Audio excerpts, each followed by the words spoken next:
Hello, নমস্কার, সবাই কেমন আছেন? আজকে এখানে ছুটির দিন। আজকে Canada day, 1 July Canada day. আজকে বাবু বেশ মন ভরে ঘুমিয়ে নিয়েছে প্রায় 12টা অবধি দুপুরে। যাই হোক, আজকে বেশ রৌদ্রোজ্জ্বল দিন, প্রচুর গরম গরম রৌদ্র আছে, বেশ গরম। আজকে তো ক্যানাডা ডে, মানে আজকে কানাডা তো অনেক কান্ট্রি, মানে অনেক উপনিবেশ ছিল, যেমন ফ্রেঞ্চ, ব্রিটিশ। আজকের দিনে সবাই একত্রিত হয়ে একটি ইউনাইটেড কানাডা তৈরি হয় ব্রিটিশ এম্পায়ার আন্ডারে। কানাডা এখনও ব্রিটিশ এম্পায়ার আন্ডারে, সেম স্ট্রাকচার যেটা ইউকে পার্লামেন্ট করে, এখনও কানাডার হেড হচ্ছে ব্রিটেনের রাজা।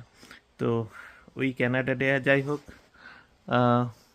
আজকে ছুটির দিন। তো আপনাদের পেছন দিকটা একটু দেখাই। পেছনে আমরা অনিন্দিতা কিছু গাছ লাগিয়েছে, বেশি ফুলের গাছই, এই গাঁদা গাছ, ছোট ছোট ফুলের গাছ কিছু। আর এই যে টমেটো গাছটা দেখছেন, এটা বাবু স্কুলে লাগিয়েছে। তো স্কুল ছুটি দিয়েছে ওদের 1.5 মাসের জন্য, গরমের ছুটি, ওই জন্য টমেটো গাছটা নিয়ে এসেছি বাড়িতে, পাঠিয়ে দিয়েছি বাড়িতে। আর এখানে দেখুন কুমড়োর বীজ ফেলা হয়েছিল, সেখানে কুমড়ো হয়েছে। ওখানে একটা আদা গাছ হয়েছে। আর ওই যে কোনার ছোট্ট একটা আলমারি মতো দেখছেন, ওখানে আমাদের জিনিসপত্র আছে বাগানের আর কি।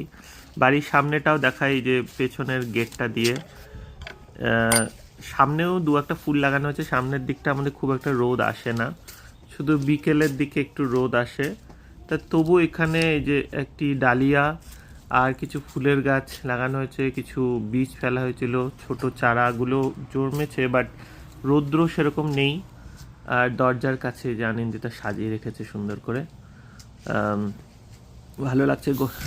আমি তো বাইরের দিকের ঘাসগুলো মোটামুটি সপ্তাহে 1 দিন করে পরিষ্কার করে দিই, কেটে দিই। তাও অতটা ভালো হয় না। আমার তো মোয়ারটা যেটা আছে ওটা হ্যান্ডমেড, ইলেকট্রিক্যাল না। আর এই যে ড্রাম দুটো দিয়ে ঘাসগুলো রেখে, এগুলো বাইরে যে আমাদের ডাস্টবিন আছে, 3টে ডাস্টবিন, গ্রিনে ফেলতে হয় যেহেতু গ্রিনে।